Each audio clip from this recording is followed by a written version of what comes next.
How you doing, Rasmanites, and welcome to what I'm going to dub this week as mid-weekend chat. This, of course, is supposed to be mid-week chat, but I am just having the craziest week. I'm finally healthy enough, recovery-wise, to get back to work. I'm still not fully healed, but I'm finally healthy enough to get back to work, which is the major reason why I've barely spoken to any of you that I spend time with outside of YouTube, like via Skype and Google+. I've barely spoken to any of you for a couple of weeks now because I've just been having a really crazy work life and a really crazy personal life as well. For the better.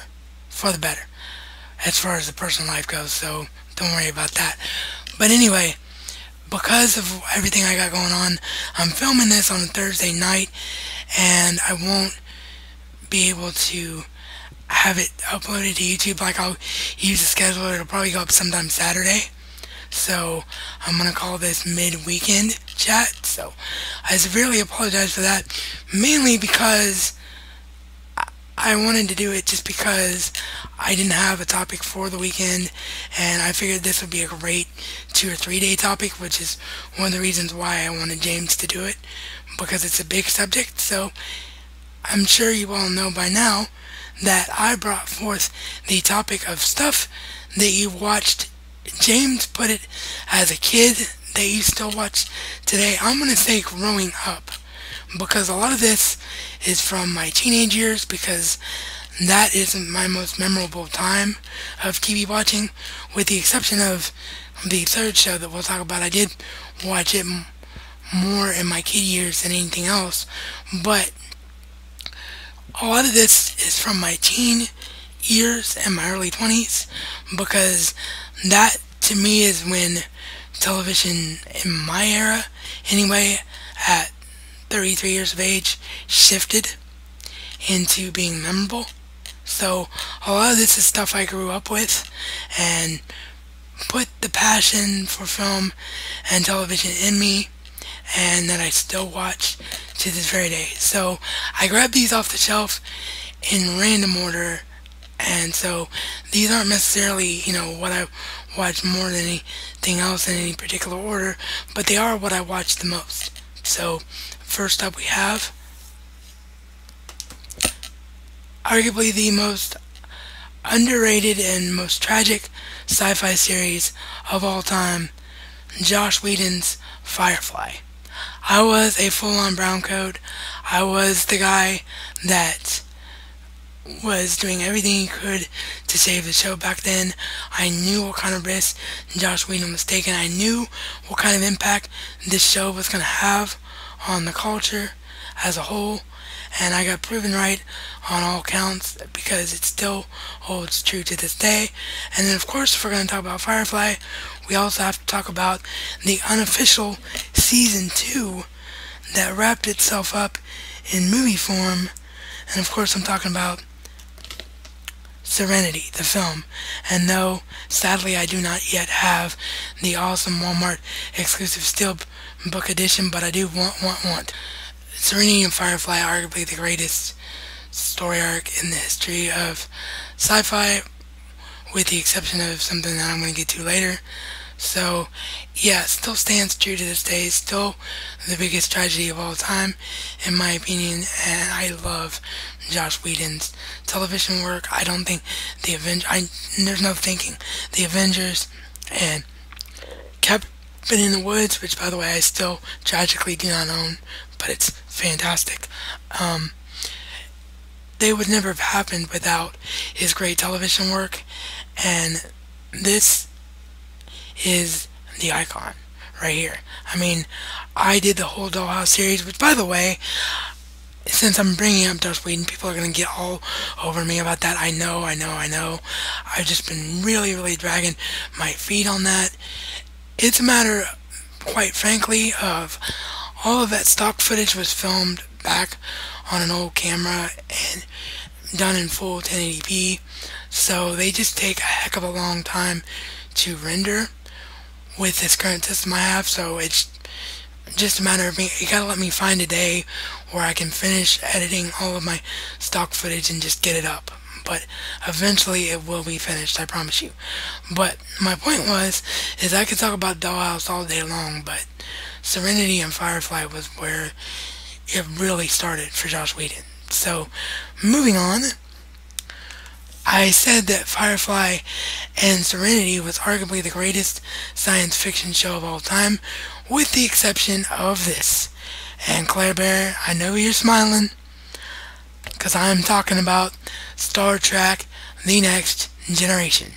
Season 4, hopefully I will be able to, through my friend Scott, chill. I know we haven't talked in forever, but hopefully we're still able to do our normal deal with that, because that's going to be out this coming Tuesday.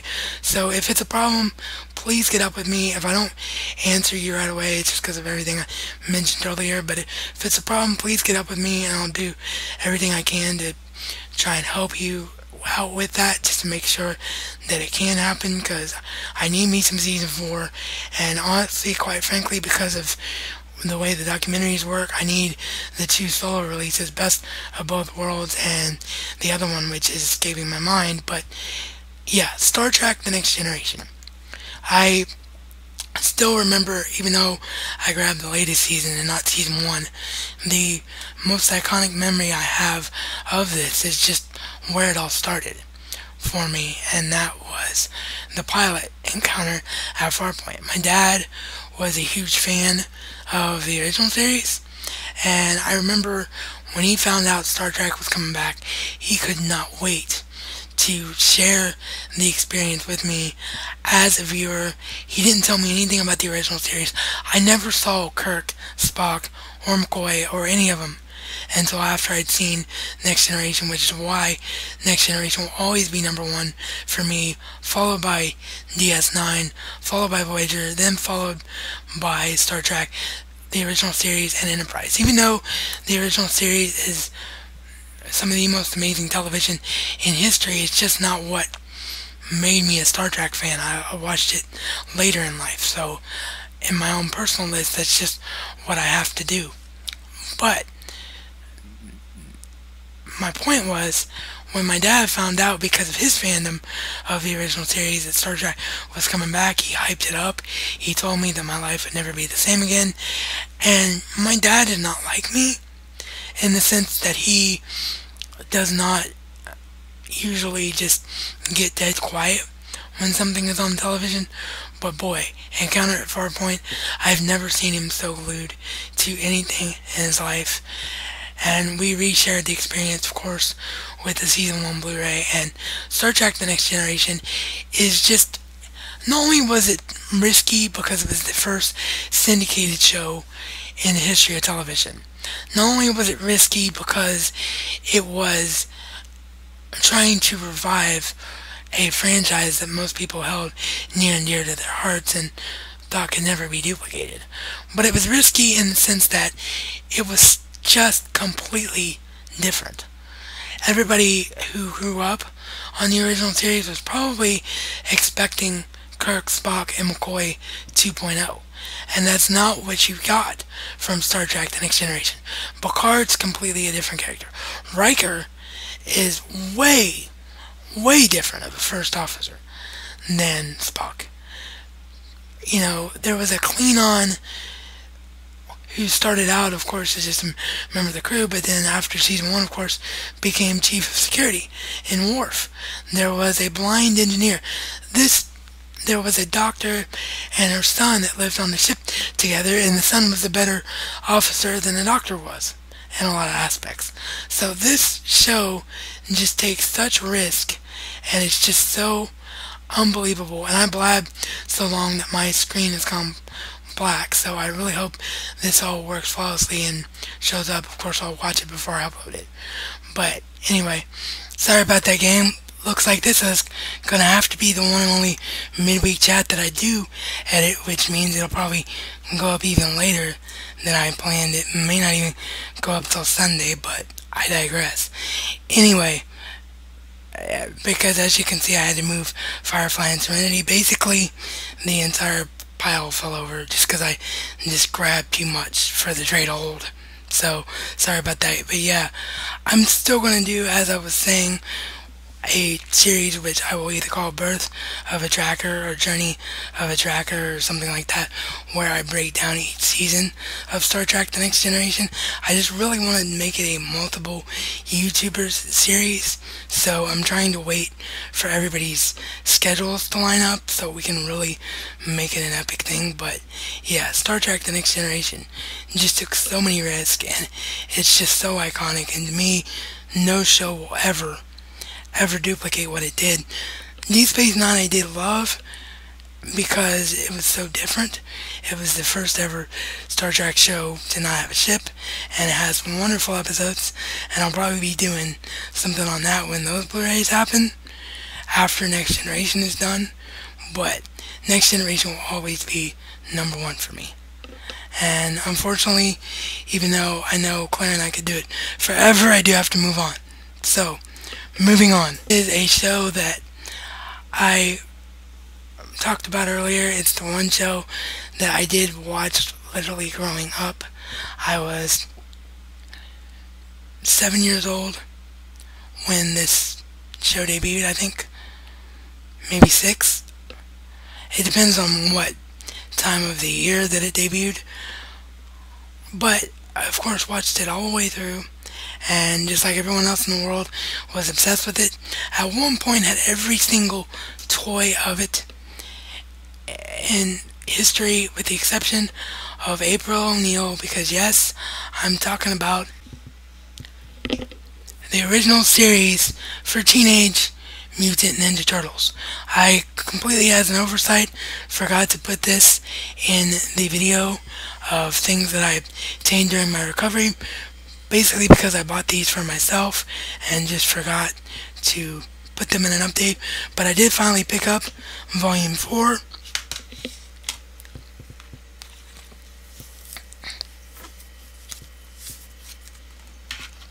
And Volume 5, which fills the gaps in my Season 3.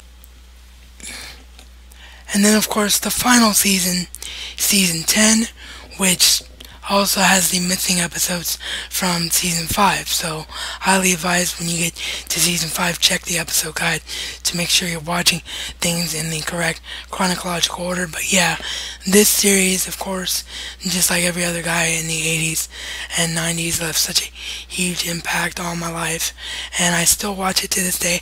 I watch the new Ninja Turtles with my little nephew, and I love the 2003 Turtles because of the fact that it's so much more in line with the comics, and it's just the better series in my opinion. But this, just purely for nostalgia, is something I still love to watch, and I'm currently in the middle of rewatching Season 3, just simply because I thought I would have it all done by now, which is why I wanted to buy them. But I ended up getting absolutely hooked on Doctor Who, which is another subject for another time and place. But yeah, Teenage Mutant Ninja Turtles, the original series, just unbelievable stuff to this day. Now, as far as what I can talk about that I don't have actually a physical copy of, the one show I have to mention is Sliders, which was an absolutely innovative science fiction show about 3 individuals who then became different individuals through the final season, but 3 individuals who hopped from world to world via a tunnel that transported them to parallel Earths. And it starred Gimli from Lord of the Rings, John Rhys-Davies. If you love his stuff and you've never seen Sliders, you'll love it. He was the professor for the early part of the series. And it also starred Jerry O'Connell, and I can't remember the name of the other 2, like their actual names, but it was Rembrandt and Wade on the show. But I'm currently also rewatching that on Netflix because, again, just like Star Trek The Next Generation, it just took so many risks and was so innovative. So yeah, if you've never seen Sliders, go watch Sliders. So yeah, there's Sliders. The other thing, of course, that I grew up on Me as a big music buff, I just was fascinated by this show because I thought the music was funny. Music was good, sorry. I thought the voices were funny, and it still stands up today, and its modern work is still just as funny to me. That's why I pulled out the modern work as an example. And of course, I'm talking, and its modern work is still just as funny to me. That's why I pulled out the modern work as an example. And of course, I'm talking about We Are the Chipmunks. CHIPMUMK. Yeah, I love the Chipmunks. I had the figurines, I had the Chipmunk van, I had the Chipettes, I had stuffed chipmunks. One of them I still have, which is the Christmas Alvin, sorry, with the hula hoop. So yeah, I love the Chipmunks. They're great, and never get tired of them.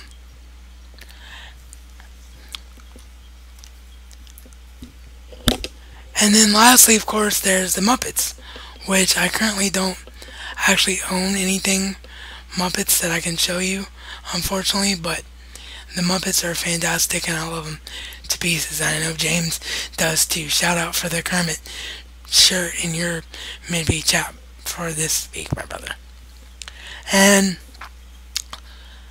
that's really all that I have. I know that was a ton. I'm sorry for blabbing, but obviously since this is my topic, I just wanted to cover everything. But yeah, that's it for me. Stuff I watched growing up that still stands the test of time. You notice that I'm a big Power Rangers fan and I didn't mention the Power Rangers. It's because, quite frankly, as much as I loved it growing up, and I do want that Legacy collection just for completed sake, and I probably would go and watch some of Mighty Morphin again.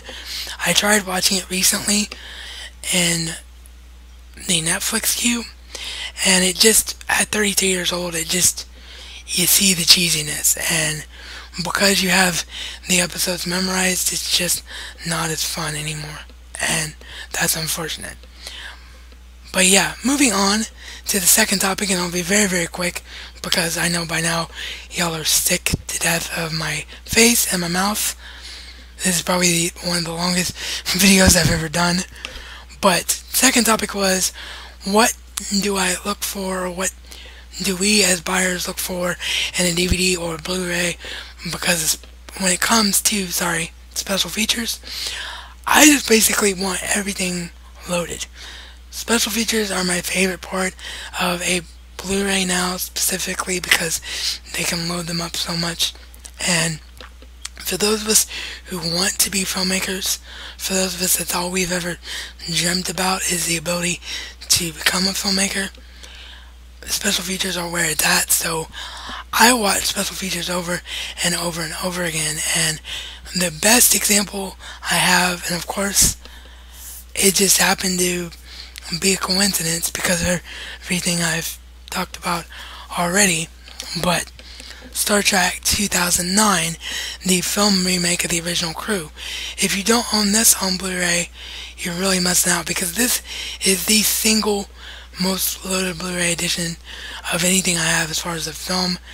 Everything you could ever want to know about the 2009 film and about the risk that they took in relaunching the original crew and why they made the casting choices. I mean, this thing is loaded to the freaking brim by J.J. Abrams and his peeps. So, yeah, this is the kind of Blu-ray that I look for, because I absolutely do watch special features all the time, and the more, the merrier for me. So, that, folks, is it for my mid-weekend chat. Hope you enjoyed it, specifically because James is going to be out of town, so there won't be any of them for next week. So I'll try to get a review to fill that slot, and I will see you all ASAP. Take care. This is reality according to the Razman. And Razman style, it's not just a catchphrase, but a way of life. Almost forgot. Company contact information, Handi Enterprises Inc. down below. Help me out with that because I work for them directly, of course. And then there's my full screen referral link. I'm out.